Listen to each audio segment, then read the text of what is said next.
इनका नहीं आया समझिएगा, ठीक है। सवाल समझ लीजिए, कह रहा है एक साइकिल का पहिया ए जो है वो 4400 मीटर की दूरी 100 चक्कर लगाने में तय होता है।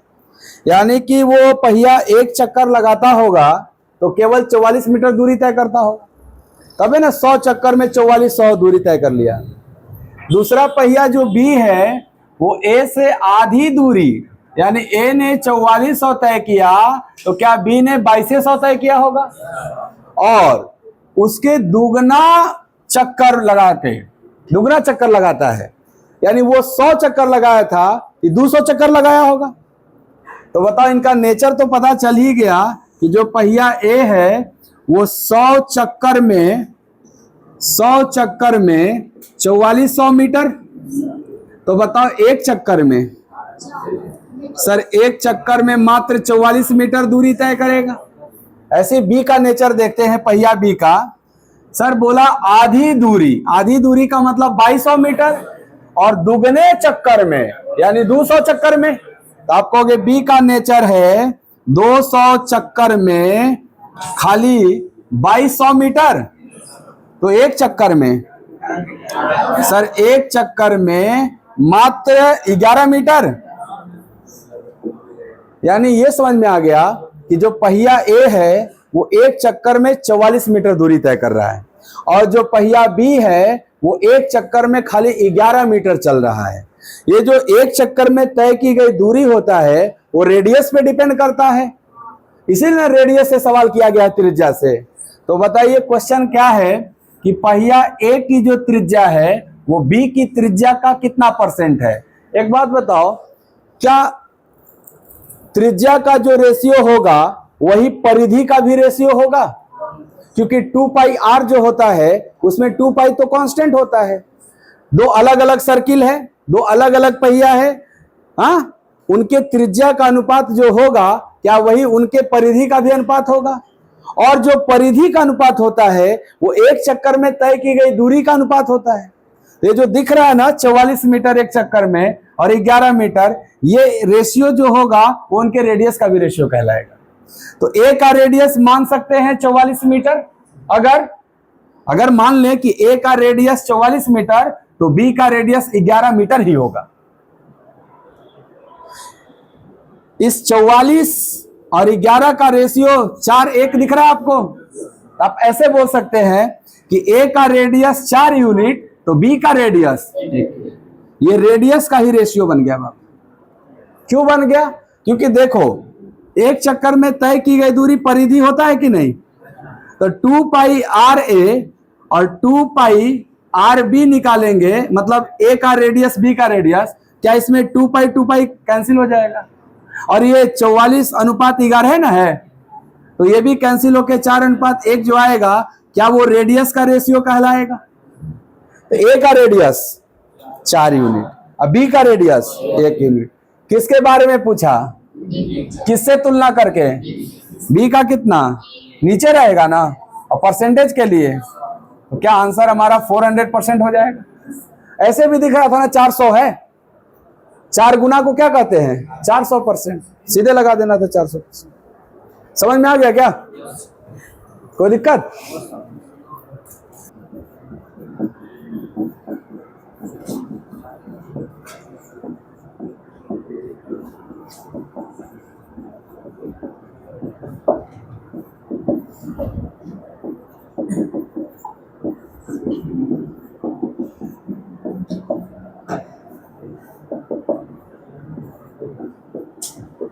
बहुत अच्छा। क्या आंसर? ये पेन ऑन, इधर आइए। प्रश्न है और बेसिक सवाल है ये, आप इसको कठिन में मत डालिएगा, ये बड़ी हार्ड सवाल नहीं, बेसिक सवाल है ये। दिल्ली और लखनऊ के बीच ट्रेन और बस के किराया का अनुपात 7:17 है। यानी ट्रेन से जाइएगा तो 7 यूनिट भाड़ा लगेगा, और बस से जाइएगा तो 17 यूनिट भाड़ा लगेगा। यही ना मतलब हुआ। आगे कह रहा है बस का किराया और ट्रेन का किराया क्रमशः बढ़ गया। कितना? बस का बढ़ा इतना % और ट्रेन का इतना। तो पूछ क्या रहा है कि ट्रेन के किराए और बस के किराए के बीच नया अनुपात, यानी ये जो ट्रेन और बस का 7:17 था वो अब क्या हो जाएगा? एक बात बताओ, 5.88% का बढ़ना क्या 1/17 का बढ़ना?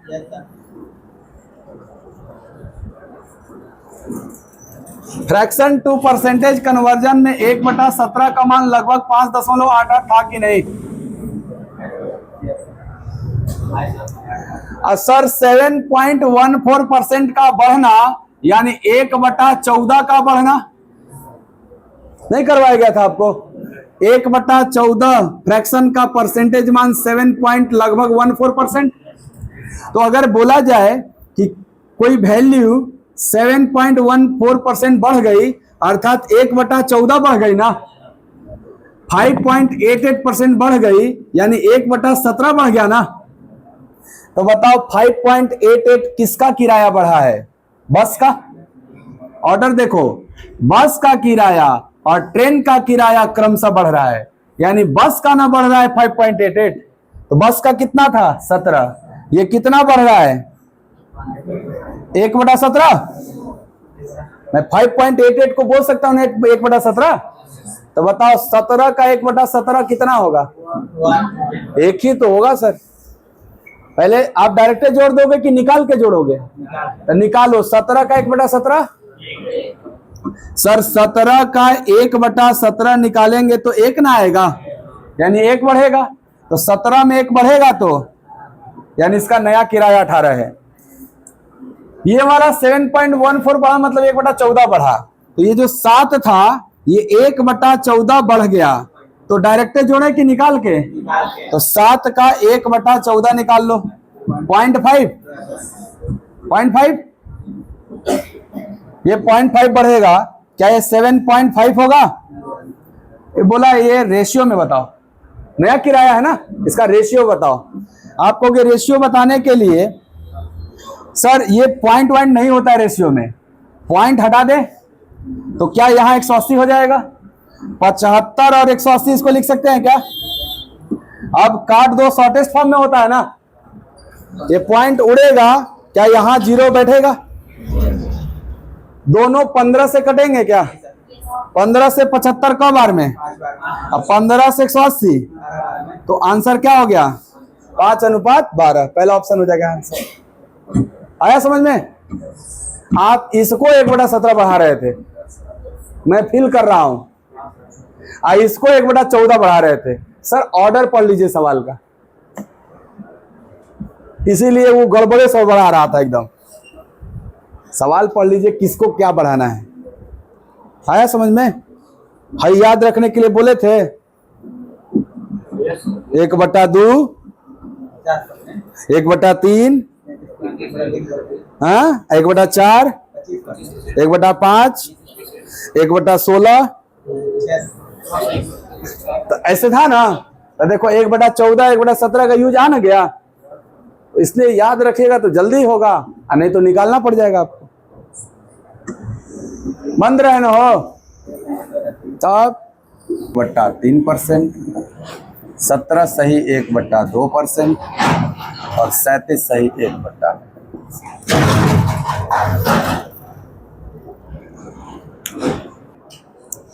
इस प्रश्न में है सुरेश गेहूं, मक्का, जौ का सेवन करता है। 3 चीजें हैं और उनके पीछे उनके व्यय का अनुपात दिया हुआ है। व्यय मतलब ये सब जो है गेहूं, मक्का, जौ, ये खरीदने में उसका पैसा खर्च हो रहा है। गेहूं खरीदने में कितना खर्च कर रहा है? 17 यूनिट, और मक्का खरीदने में 3 यूनिट, और जौ खरीदने में 12 यूनिट। ये इसका व्यय है, खर्च है।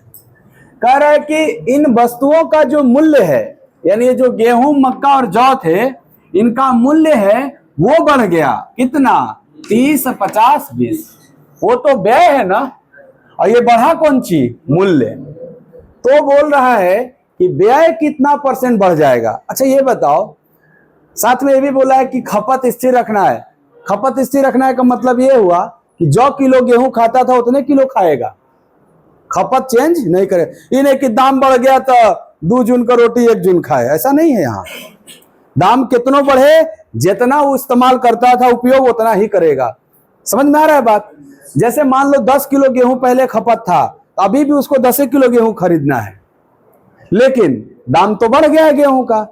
तो क्या अगर दाम बढ़ गया है तो उसका खर्च भी बढ़ जाएगा, व्यय भी बढ़ जाएगा? तो सिंपली सोचो, पहले गेहूं मक्का जौ का व्यय कितना था? 17:3:12 था। ये जो 17 वाला था, इसका मूल्य बढ़ा है 30%, तो इसका खर्च भी ना 30% बढ़ेगा। क्यों? क्योंकि खपत स्थिर रखना है। आपको पढ़ाए थे मूल्य गुणे खपत बराबर खर्च, आपने पढ़ा ये बात कि मूल्य गुणे खपत बराबर खर्च। और जब खपत स्थिर होगा, स्थिर मतलब कांस्टेंट, खपत कांस्टेंट होगा तो मूल्य बढ़ेगा तो खर्चों ना बढ़ेगा। आ रहा होगा समझ में? तो सीधे देखो कि मूल्य अगर बढ़ा 30%, तो क्या इसका खर्च भी 30% बढ़ेगा? खर्चे को व्यय कहते हैं। तो ये कितना बढ़ेगा? 30%। अच्छा, ये भी तो निकालना है ना, कुल व्यय कितना परसेंट बढ़ जाएगा। तो सीधे बढ़ा हुआ बताना। 17 का 30% कितना होगा? 17 का 30%, ये जो 5.1 होगा, क्या यही बढ़ेगा? बढ़ने के बाद कितना होगा वो तो जोड़ देंगे तब ना। लेकिन अगर कोई पूछे कि 17 का 30% बढ़ा तो कितना बढ़ा, अब 5.1 बढ़ा। अब बोलेगा बढ़ने के बाद कितना हो गया, तब जोड़ के बोलेंगे 22.1 हो गया। बात समझ में आ रहा है जी? ये 17 वाला का परसेंट, तो 17 का 30% कितना? इतने ना बढ़ेगा। अच्छा, दूसरका वाला का मूल्य कितना बढ़ा? 50%, तो 3 का 50% कितना बढ़ेगा? किसी का 50% आधा होता है, 3 का आधा, तो ये 1.5 ना बढ़ेगा, प्लस 1.5 बढ़ेगा। इसका मूल्य बढ़ा है 20%, तो 12 का 20%, 12 दूनी 24, 2.4 बढ़ेगा। तो पूछा जाए कुल व्यय में कितना वृद्धि हुआ, तो यही सब ने जोड़ के बताइएगा कितना बढ़ गया। जोड़िए, 5, 6, 8, 1, 9। सर कुल वृद्धि कितना हो गया? 9। यानी पहले व्यय कितना था और अब व्यय में वृद्धि कितना हुआ? तो क्या वही बढ़ा हुआ चीज को परसेंटेज में पूछा है? तो 9 की वृद्धि हुई है कितने पे? 32 पे। और प्रतिशत के लिए गुणे 100। सॉल्व कर लो, आंसर आ जाएगा। ये आया है? आप कहोगे सर ये 32 में 4 से जाएगा 25, तो 4 से जाएगा 8, तो नीचे 8 जिंदा रहेगा ना, और नीचे 8 किसी ऑप्शन में है सिवाय इसके, इसीलिए आप ये टिक कर लो। ऊपरा क्या बनेगा? 25 नमा और नीचमा 8। ये 8 तो जिंदा रहेगा ना नीचे, इस ऑप्शन में 8 है नीचे, ये में लगा लोगे ऐसे, भाग दे दो आ जाएगा। ये नहीं खेबा का चॉकलेट? सही बताओ, चॉकलेट खियाई? समोसा तो के कोई खिया होता इतना महंगाई में? अपने खाते में क्या सिलेंडर मिलते नहीं खे? तो बस समोसा, खाली समोसा के पीछे। कितने स्टूडेंट हैं? टीचर अब बोल रहा है प्रत्येक स्टूडेंट को जो टॉफी मिलेगा ना, वो स्टूडेंट की संख्या का 20% होगा। स्टूडेंट की संख्या कितनी है? तो 35 का 20% निकाल लो। 10% 3.5 और 20% 7। तो अगर 20% निकालेंगे किसका? छात्र की संख्या का। और छात्र की संख्या कितनी है? तो 35 का 20% निकालेंगे ना, कितना? ये जो 7 टॉफी है वो किसको मिलेगा?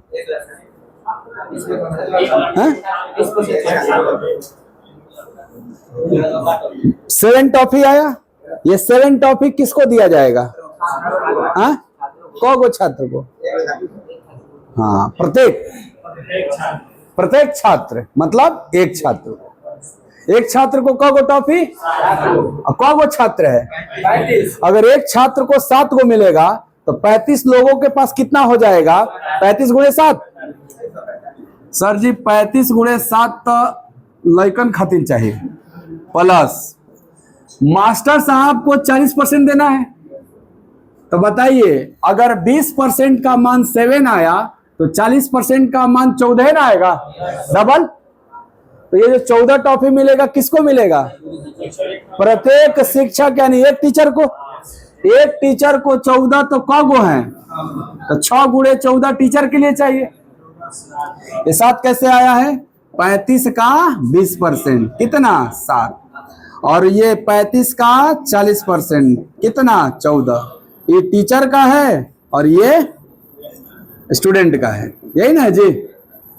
जोड़ देंगे तो कुल टॉफी हो जाएगा। अच्छा, जोड़ने के लिए 35 में 7 का गुणा कर लो, 245। 14 छके जोड़ देता, यानी क्लास के लिए टोटल कितनी टॉफियां चाहिए? 319। आ गया समझ में? अब पढ़ोगे तब ना निकालोगे कि केकर 20% निकाली। सी का बचत प्रतिशत लगभग कितना है? ऑप्शन 11, 27, 13, 9.5। चलिए बाबू समझिए, अभी मत चालू करो हो, तनी बोले। कह रहा है ए बी सी के आय का अनुपात क्या है? 3:7:4। इसका मतलब समझ रहे होंगे कि ए कमाता है 3 यूनिट, बी कमाता है 7 यूनिट, आय मतलब कमाई उसकी, और सी कमाता है 4 यूनिट। और व्यय का अनुपात, व्यय मतलब खर्च ना, इस सब से डराते नहीं ना है, एक्सपेंडिचर। और ये आय का मतलब इनकम। कितना को अंग्रेजी में याद रहता है तो यही समझ लो, इनकम है कितना? 3, 7, 4, और एक्सपेंडिचर कितना है? 4, 3, 5। ये 4 एक्सपेंडिचर जो खर्च है वो किसका? सर पहले ए है तो ए का, और बी का एक्सपेंडिचर 3 के 3 यूनिट। रेशियो को यूनिट में पढ़ते हैं। आगे की जानकारी बहुत इंपॉर्टेंट है। यदि क्या ए अपनी आय का 7.14% कौन सी करता है? किसका? आय। तो क्या हम इस परसेंटेज को अगर फ्रैक्शन में ब्रेक करें तो इसका आय और बचत दोनों निकल जाएगा। 7.14% का फ्रैक्शन अबे भैया नहीं तो बताओ, इसके 1/14 में एक का है के कर, मतलब एक आय का, तो ए का बचत है 1 यूनिट। क्यों? क्योंकि बचा रहा है, किसका बचा रहा है? आय का। तो बेस हो गया आय आपका। तो 14 यूनिट क्या है? ए का आय। इतना समझ में आ गया होगा ना इस परसेंटेज का क्या मतलब है। एक बात चेक करो कि ए का आय कितना होना चाहिए और है कितना? गड़बड़ है ना भाई। ईवी क्या है? ए का ही आय है, और ईवी क्या है? तो आप कहोगे तो गड़बड़ है, दोनों अलग अलग हो गया कैसे? अच्छा, ए का आय 14, ए का बचत 1, तो ए का व्यय 13। आप कहोगे ना सर आय माइनस बचत 13 यूनिट हो जाएगा। तो आपको यहाँ पे ए का आय कितना दिख रहा है? 14, यहाँ 3, ये भी गड़बड़ है। ए का व्यय कितना दिख रहा है? यहाँ ए का व्यय, सर ये दोनों गड़बड़ रेशियो दिया हुआ है। अगर मान लो यहाँ 14 लिखा होता, यहाँ 13 लिखा होता, क्या हम बोल देते रेशियो बैलेंस एकदम? तो नहीं है ना अभी बैलेंस। बैलेंस करना पड़ेगा। कैसे करोगे? ध्यान से सुनना। आप कहोगे सर 3 कैंडिडेट एबीसी में इनका आय रेशियो दिया है 3, 7, 4, और इनका व्यय रेशियो दिया है, खर्च रेशियो 4, 3, 5। लेकिन जानकारी के हिसाब से एक आय कितना होना चाहिए? 14 और व्यय 13। तो क्या यहां पर ए का आय और व्यय का जो रेशियो दिख रहा है वो 14-13 दिख रहा है? तो यहां भी ए का आय व्यय 14-13 ना होना चाहिए, और है 3-4 ना, बनाना क्या है? 14-13। कैसे बनेगा? आप कहोगे सर जी दोनों को कर दो बराबर, 3-4 को कर दो 4-3 का गुणा करके बराबर, तो ये 12-12 दिखेंगे। 12-12 का मतलब रेशियो में 1-1, लेकिन 1-1 चाहिए 14-13। तो इसमें कर दो 14 और इसमें कर दो 13, क्या ये 14-13 बन जाएगा? ये जो गुणा होगा पूरे में ना, ये जो गुणा होगा पूरे में। करना है गुणा? नहीं, टारगेट देखना है। क्या पूछा? सी का बचत प्रतिशत बताओ। तो सी का बचत कैसे निकलेगा सर? सी के आय में से सी का व्यय घटा के। सी का आय कितना? सी का आय कितना? 14 चौके 56 का गुणा 4 में ना, तब ना सी का है। तो 14 चौके 56 गुणे 4, 224 यूनिट होगा। अच्छा, सी का व्यय बतावा सर। व्यय नीचे वाला लाइन है ना, तो 13 तिया 39 का गुणा करना है 5 में ना सी का। तो 39 का 5 गुना 195। अगर सी का आय निकल गया, व्यय निकल गया, तो बचत भी निकल जाएगा आय में से व्यय घटा के। बताइए सी का बचत आप कहोगे 224 माइनस 195 कितना आएगा घट के हो? यानी सर सी का बचत केवल 29 यूनिट होगा। यूनिट में पूछा है कि प्रतिशत में? तो प्रतिशत में निकालने के लिए बचत प्रतिशत निकालना है, तो क्या ये बचत बटा में आय गुणे 100 होता है? कोई भी आदमी अपने इनकम का ही ना बचत करता है। आप क % बचाएंगे, इस बात का फैसला आपके आय पे न लिया जाएगा। तो बेस में क्या होता है? आय।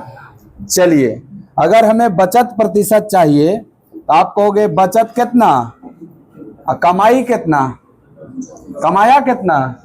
तो 224 में ना बचाया था 29, तो बटा में 200। और प्रतिशत के लिए स्मार्ट कैलकुलेशन 224 का 10%, 22 से 7 ज्यादा है लगभग, तो 7 लगभग 3% के आसपास, तो 10 3 लगभग 13 के आसपास। एक गुमा नहीं लगा देंगे? ऐसे भाग ना देना पड़ेगा हो, क्या करना पड़ेगा? 2900 बटा में 224 भाग दे देंगे तो आ जाएगा लगभग 13%। बट पहले निकाल सकते हैं डायरेक्ट। सीख गए ये सवाल? डायरेक्ट गुणा कर देंगे 14 13, पहले बराबर करके तब गुणा करें।